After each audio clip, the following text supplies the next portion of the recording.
This is Scott Becker with the Becker Private Equity and Business Podcast.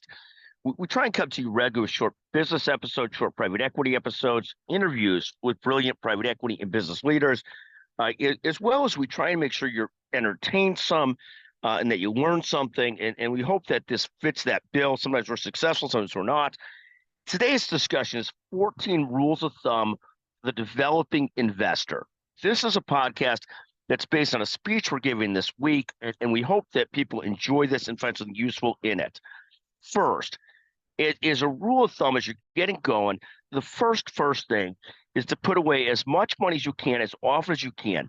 To some extent, to get that spot to where you're putting away some of your income every month, it almost takes an obsession with cost control and taking your salary and understanding your expenses and your income and making sure you're saving something every month.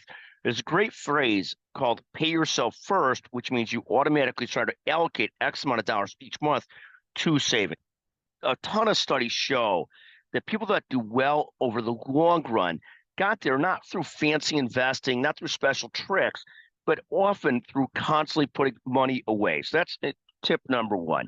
The second rule of thumb is employer-sponsored funds often include an employer match. They also are often tax-deferred plans. You don't pay the tax until you take the money out many, many years later, so your money can grow without paying taxes each year until the very end. So the second concept is to max out in employer-sponsored plans, particularly those that have any sort of match to them. The third concept we talk about often is find a core index fund to make a core part of your portfolio. That could be an S&P 500 index fund, something that's a core part of your portfolio. We are a big fan of index funds versus individual stocks. It's very hard to pick the right stocks, better to own index funds. We're also a big fan of index funds versus mutual funds. By and large, mutual funds are a lot more expensive than index funds, and the juice is not often worth the squeeze. Fourth, and this is as important as anything, is to know and understand your allocation of equities to bonds and cash and other assets. You could have a conservative portfolio heavily weighted towards cash and bonds. You could have a balanced portfolio that's often half and half, or you could have a growth-driven portfolio that's more weighted towards stocks versus bonds and cash. But really understanding your allocation of equities to bonds and cash is really, really important to long-term investment success in what you're trying to achieve. Fifth, try not to stress out day to day over the day's results. The market's up, the market's down. Warren Buffett's one of his most famous pieces of advice is anything he's investing in, he shouldn't have to look at the market for 5 years because he intends to hold it forever, quite frankly, or right about there. In fact, we had an interesting article this morning where Warren Buffett's three biggest holdings are Apple, Bank of America, and Amex, but he's also a big proponent, unless you're an expert investor, to really stick towards mutual funds or index funds, really index funds, and not to try and pick individual stocks. In terms of the concept of not stressing out day to day, the old adage is time in the market versus timing the market. Don't try and time the market. Sixth, and this goes back a little bit to item number 4, we often talk about allocation is everything and trying to make sure that you've got the right tools to help you on allocation. There's a lot of those that are in all the big sites today, Vanguard, Fidelity, all these others. There's a lot of different tools that can help you understand allocations and what happens over given periods of time. Seventh, know what you're investing in. Don't invest on a whim or a tip. Understand what you're investing in and why. Do you have a conviction towards the investment, or just doing it because somebody said it was cool or you think it's cool? And there's some room for some of that investing, but the large part of your investment portfolio should be the things you're really convicted about, you're really thought about, you really have a reason for owning. Eighth, develop a core investment plan.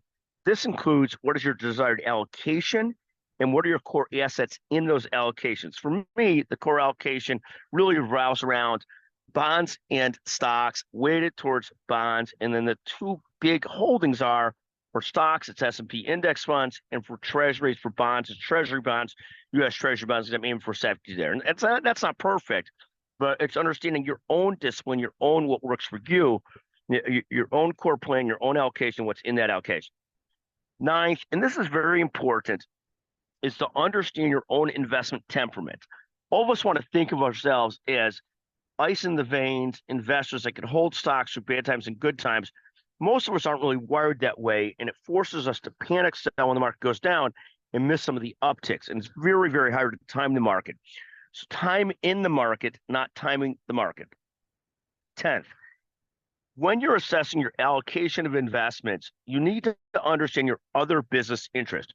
For example, if you own interest outside of the stock market in a company and that company's worth $10 million or $20 million, you have to count that as part of your equity portfolio. So when you're really looking at an equity portfolio, that part of it's got to be included in equities when you really look at your balance between equities, bonds, and cash.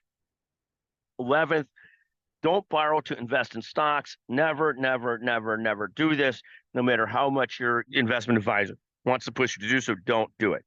12th, bias towards safety. At least that's me. This doesn't have to be you. I don't deal with the downs very well, so I'm a big fan of biasing towards safety. 13, understand the concept of core and explore. Core and explore means 80, 90% of your allocation is going to be in the things that you think are core to your allocation. For me, that might be a lot of stocks, or in my case, index funds and treasury bonds. But then the other 8 to 20% of your investment portfolio might be whatever you're exploring. It might be the whim you decided on. It might be the private equity fund or venture capital when you're investing in. It might be a private business, whatever it is. But the real key is that the core of what you do should be in your core, and then you're exploring with a percentage of your assets for investment. 14th and finally, understand whether or not to use an outside investment advisor and how to pick the right one. Again, there's no perfect answer here. Many are great, many are horrible. It's really figuring out what works for you. And you have to understand the cost of using an investment advisor versus the benefit of using an investment advisor. If you're looking for a very safe return, you might not want to spend 1% on an investment advisor that's going to take away from that return. If instead you're going more for growth, you might very well need an investment advisor. Investment advisors are also very helpful on tax allocation, tax planning, and other types of tax events too. So there are a lot of positives with them, and trying to pick one. In any event, those are our 14 rules of thumb for investing. We hope some of you find this useful. We know it's not perfect, but should give people a sense of here's the way to look at overall investing.